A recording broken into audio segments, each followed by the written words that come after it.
Mimi sisemi wananyimwa moja kwa moja, sio kweli. Simba kuna muda inatoa. Lakini katika hili watu wameona hivyo.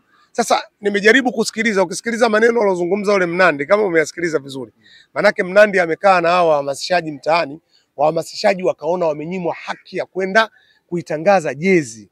Sasa Mnandi anazungumza kama vile sisi tuliwaambia hao viongozi ni wabaya, mbona mmewabeba? Sasa mimi nipingane na Mnandi. Simba haina viongozi wabaya. Mimi hili katika hili siwezi kumsupport. Simba ina viongozi weredi, wanafahamu wanachokifanya. Sasa asimame aseme kama watu wanalalamika, uongozi uone kuna haki ya hawa wahamasishaji kupewa nao nafasi ya kwenda kufanya nini? Kuhamasisha na wao angalau wapate riski kupitia matumbo yao. Maana yake ilikuwaje? Nyuma ya Ahmed Ally awepo Kisugu, ndio. Nyuma ya Ahmed Ally awepo Pasi Milioni. Nyuma ya Ahmed Ally awepo Miraji na Mzalamu. Juzi Ahmed Morocco baada ya kucheza mechi alipopewa maiki, Abdallah Ahmed alisema maneno mazuri sana. Sema Simba wakiwa wamoja wanaenda kutwaa ile kombe la Afrika. Neno hili umoja watu hawajui. Watu umoja wanachukulia kwamba kwa viongozi tu kwenye timu. Wanadhani hivyo tu, kumbe umoja ni kuimba nyimbo moja kuanzia shabiki wa chini mpaka mtu wa mwisho, kwa sababu watu waliosema kuwa Morocco kacheza mpira mbovu alikuwa ni shabiki wa kawaida wa mtaani.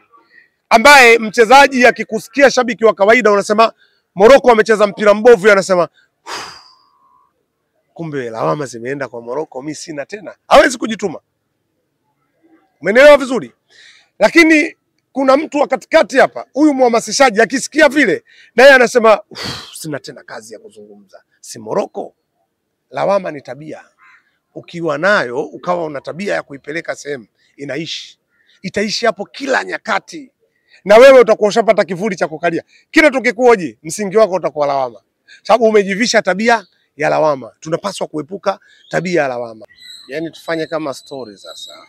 Angalau na mimi niwe natoa wazo katika nukta tofauti tofauti. Kwanza kabisa, mimi niseme kazi ya influencer ni kujitolea. Kwanza kabisa, hii ieleweke. Kwa influencer wote ambao wanafanya masuala ya kuhamasisha. Influencer ni uhamasishaji, ni kazi ya kujitolea. Na kazi kubwa ya influencer ni kuhakikisha unaitetea klabu katika uchumi, unaitetea klabu katika mwanguko wote, kwa sababu uwepo hizi virabu Abdallah, kuna kufanya vizuri, kuna kufanya vibaya, kuna madudu mengi. Kazi ya influencer ni kuhakikisha haya wewe unayasimama kuyatetea. Kwa kwanza tukubaliane ni kazi ya kujitolea. Lakini Abdallah, kuna uchumi wa kawaida wa sisi maskini ambao ni uchumi wa kati na kati.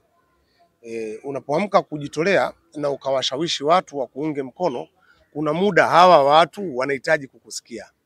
Huo ndio muda Abdallah, huko Kariakoo umepigiwa simu kwenda kubeba mizigo, na ndio muda wa Tanzania wanataka kukusikia kuna matukio. Maana yake kuna kazi moja inapaswa uondoke. Kwa mfano, unapomzungumza imamu wa msikiti saizi alafu akawa ni muuza duka, kuna muda maslahi ya duka yatafanyaje? Yataondoka. Sasa influencer ni kazi ya kujitolea, lakini watu wakianza kumpokea tayari anakuwa anaisaidia klabu. Liko jambo unaweza likafanywa kwa klabu. Malalamiko unayosikia sasa na mimi nimeyaona, na ndio maana tukaona tuyajadili. Sababu si ndio wenye Simba kabla haya mambo hayajawa makubwa. Influencer wanaonekana walitengwa katika kwenda kuitangaza jezi. Yaani pengine ingepewa influencer wakatangaza, ilikuwa inawezekana. Kisugu leo kila mtu anamfahamu. Kisugu amechakamata jezi anaitangaza, hamna shaka. Sijui GBC na nne kila mtu anamfahamu. Sijui influencer nani kila mtu. Sasa watu wakaona pengine ni wazo kwamba hili jambo basi hawa watu wa karibu wangefanyaje? Wangevutwa kuliko kilichofanyika. Lakini kilichofanyika nacho kina faida, pamoja kwa influencer ukuitwa. Sasa nibaki kwa influencer, tutarudi katika wengine waliofanya. Klabu yetu moja, yani nyumba yetu moja, fito tukizitoa manake tunaangusha nyumba yetu. Ni kweli influencer ulitakiwa kuchukuliwa, ni kweli ilitakiwa upewe hilo jambo, lakini klabu ni management kama haikufanya mjadala, ikamleta influencer mbele, ikaona umuhimu wa kumpa jezi akasambaze, haipaswi tena kuwa vita. Haipaswi tena kuwa vita. Kwa sababu ziko fursa ambazo influencer utaandaliwa. Fanya fursa hii ikuwepo, lakini moja kwa moja hatufahamu Ahmed amepata nini. Umeelewa sio? Yaani leo influencer ambayo utakaa kupiga kelele, wewe mhamasishaji, Mimi binafsi sifahamu, nisende kusema nafahamu. Mimi napenda kujadili kile ambacho kiko mbele ya uso wetu, na tukijadili katika wema, tusikijadili katika ubaya. Mimi kujadili katika ubaya kusema kweli siwezi, naweza kujadili katika wema. Sasa kama unajua, hebu tuambie nini kilipatikana, lakini usituambie katika social media, usituambie katika media. Tuambie sehemu nyingine, na kama ipo kweli unachokisema, basi aliyefanya naye anapaswa kujua kuwa hutendea haki watu wengine. Umenielewa? Sijaenda kumgusa mtu na siko tayari kumgusa mtu, lakini kama hoja ilikuwa ni ya influencer na walilazimika kuwepo katika kufanya hili jambo na wakanyimwa, basi kweli hawakutendewa haki. Lakini influencer uje na fakti, basi utuonyeshe ni kweli jambo hili lilikuhusu wewe, au kama linakuhusu wewe tutatoa ushauri. Simba haiwezi kufa leo. Simba ni klabu ambayo itakuwa hai. Mimi na wewe tukifa, Abdallah, akifa influencer yote, Simba itakuwa hai. Basi kuna kesho, twendeni tukatoe maoni, tukaone kwamba jamani, hapana, ili jambo alikufaa kumchukua Ahmad akafanyaje, akazungumze. Basi jambo hili limpasa awepo Sefu, limpasa awepo Juma, limpasa awepo Kisugu na mwingine, umenielewa sijui. Ilimpasa GB labda au na Mzalamu. Tupeleke maoni kwamba jamani, sasa mwakani ifike wakati na sisi tuwe sehemu ya pato, kwa sababu tunachokifanya ni kikubwa. Ngoja nikueleze, mimi nakueleza kama mtu ambaye ni muathirika wa baadhi ya hivyo vitu. Mimi siji, Abdallah, weka kama ilivyo, hata kama ina dakika 40, alau watu wapate elimu. Mimi nimekuja kwa maana ya kuzungumzia elimu.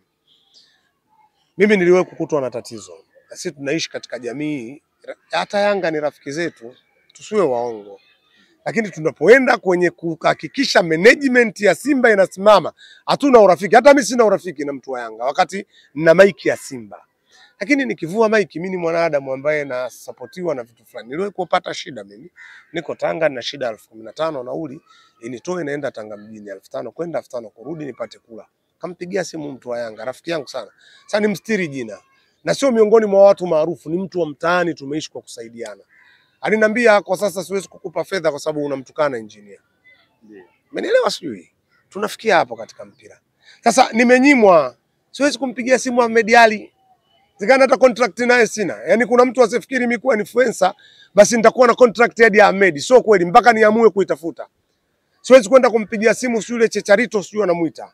Siwezi kwenda kumpigia simu mimi Mlamu Ngambi. Siwezi. Sasa nakwama kwa sababu ya kuwa naisaidia Simba. Umenielewa sijui? Siwezi kwenda kutangaza hiyo shida. Nasema leo kwa sababu inaonekana ziko tofauti. Na hawa viongozi wajue kwamba hawa influencer mtaani wanawasema kama watu ambao wanawanyima fursa ambazo zinatakiwa watu nao kuna muda kupewa. Mimi sisemi wananyimwa moja kwa moja, sio kweli. Simba kuna muda inatoa. Lakini katika hili watu wameona hivyo. Sasa nimejaribu kusikiliza, ukisikiliza maneno alozungumza yule Mnandi kama umeyasikiliza vizuri. Manake Mnandi amekaa na hawa wahamasishaji mtaani, wahamasishaji wakaona wamenyimwa haki ya kwenda kuitangaza jezi. Sasa Mnandi anazungumza kama vile sisi tuliwaambia hao viongozi ni wabaya, mbona mmewabeba? Sasa mimi nipingane na Mnandi. Simba haina viongozi wabaya. Mimi hili katika hili siwezi kumsupport. Simba ina viongozi weredi, wanafahamu wanachokifanya. Sasa asimame aseme kama watu wanalalamika, uongozi uone kuna haki ya hawa wahamasishaji kupewa nao nafasi ya kwenda kufanya nini? Kuhamasisha na wao angalau wapate riski kupitia matumbo yao. Maana yake ilikuwaje? Nyuma ya Ahmed Ally awepo Kisugu, ndio. Nyuma ya Ahmed Ally awepo Pasi Milioni. Nyuma ya Ahmed Ally awepo Miraji na Mzalamu. Au kama na mimi Sefu nitapata bahati hiyo niwepo. Watu ndio wanavyotaka. Mimi sikufikia kujadili huko. Mimi nadhani Simba ipo nafasi, wanaweza kuona mimi nafaa kuwepo na kuna siku watanambia, Sefu kaa hapa. Haikutokea, nitabaki kuhamasisha mtaani. Ndio siku ionekane atadula heavyweight na kusudia wale ambao wanaonekana kila wakati kusimama. Sasa katika hoja hii, kwa sababu imekaa katika mlango mbaya, hatuna hakika na kinachozungumzwa. Maoni na sisi kama Simba fans tumeona tuanze hivyo. Mimi Sefu, Abdallah, tumefanya kipindi hiki.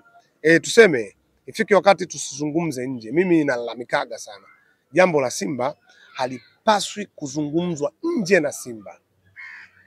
Ahmed nadhani ni mtu msikivu sana. Jairuti ndo katika watu wasikivu sijapata kuona. Sababu kile alichokiandaa sio kitu kidogo. Huyu mwenyekiti wetu kwa maana Murtaza Mangungu ni mtu msikivu kweli kweli. Tunapaswa kwenda kusukuma mlango mmoja. Kama tuna lengo la kudondosha kwenda kumuona adui, basi tunapaswa kujenga mlango mmoja ili tupate kupita kiutaratibu. Lazima tuwe na mijadala, na mimi ninasema tuepushe ya mambo. Juzi Ahmed Morocco baada ya kucheza mechi alipopewa maiki, Abdallah Ahmed alisema maneno mazuri sana. Sema Simba wakiwa wamoja wanaenda kutwaa ile kombe la Afrika. Neno hili umoja watu hawajui. Watu umoja wanachukulia kwamba kwa viongozi tu kwenye timu. Wanadhani hivyo tu, kumbe umoja ni kuimba nyimbo moja kuanzia shabiki wa chini mpaka mtu wa mwisho, kwa sababu watu waliosema kuwa Morocco kacheza mpira mbovu alikuwa ni shabiki wa kawaida wa mtaani, ambaye mchezaji akikusikia shabiki wa kawaida unasema Morocco amecheza mpira mbovu, anasema kumbe lawama zimeenda kwa Morocco, mimi sina tena, hawezi kujituma. Umeelewa vizuri? Lakini kuna mtu wa katikati hapa, huyu mhamasishaji akisikia vile na yeye anasema sina tena kazi ya kuzungumza. Si Morocco. Lawama ni tabia. Ukiwa nayo ukawa una tabia ya kuipeleka sehemu, itaishi hapo kila nyakati, na wewe utakuwa ushapata kivuli cha kukalia. Kila tukikuoje, msingi wako utakuwa lawama, sababu umejivisha tabia ya lawama. Tunapaswa kuepuka tabia ya lawama. Umeelewa? Tunakwenda katika umoja. Lakini kiongozi ambaye alifikiri sasa kutaka kurudisha nguvu anasema Morocco ndio tatizo, wote tutamshushia lawama nani? Hatuwezi kusimamisha Simba yetu. Kama hivi sasa, wewe Mnandi ukipewa maiki utasema hapana, atapewa sijui nani atasema ndio, atapewa nani sijui atasema ndio. Hatuwezi kuijenga timu moja kama hatuto hapa utulivu viongozi wetu wakuwa tunaimba nyimbo moja. Twendeni tuimbe, tunataka nini? Mpira biriani. Tunamrudia mwalimu, shabiki wa chini, mhamasishaji, kiongozi, biriani. Sasa tunaimba neno, mwalimu anasikia biriani, mchezaji anasema jamaa wanataka biriani.